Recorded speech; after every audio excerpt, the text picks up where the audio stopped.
It's been a week since I saw McFarland, USA, but still within the first 5 minutes of talking with friends, I find myself exhorting him or her to see this movie. My reasons.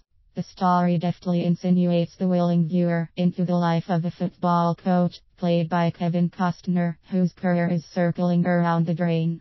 Either because of impatience, high standards, inability to control himself, or more likely, a combination of all three, he and his family end up in the tiny town of McFarland, located on the central coast of California, in the San Joaquin Valley, where over 90% of the population is Hispanic.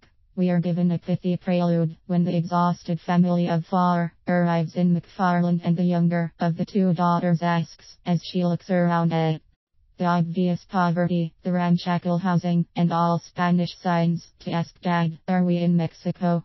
Our despairing protagonist becomes aware, in rapid succession, that he has moved his family to an impossible place, subjected his young blonde daughters and wife to all the dangers of Hispanic gangbangers, and lost his football career to boot, until he begins to observe, to see the lives that these Hispanic kids live.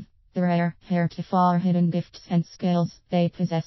The allegory is simple and beautiful. Rather than using sentimentalized dialogue, the screenwriter and director use the magic of film, truly fine film editing, to create a story that turns our prejudices upside down, forces us to confront our willingness to see only what we expect to see, thereby missing the ordinary and everyday miracles right in front of us. Sure, it is a Disney film. And that's what we expect in a Disney film, isn't it? Happy endings, the ostensible witch turned princess. But at the end of this movie, rolls out the remarkable stories of these real boys, the 7 original runners, the successive wins of McFarland High School. We see for a minute, or two, anyway, that there are ordinary people living lives of quiet desperation, suddenly ignited by the force of a dream, who become heroes, authentic champions in this race called life.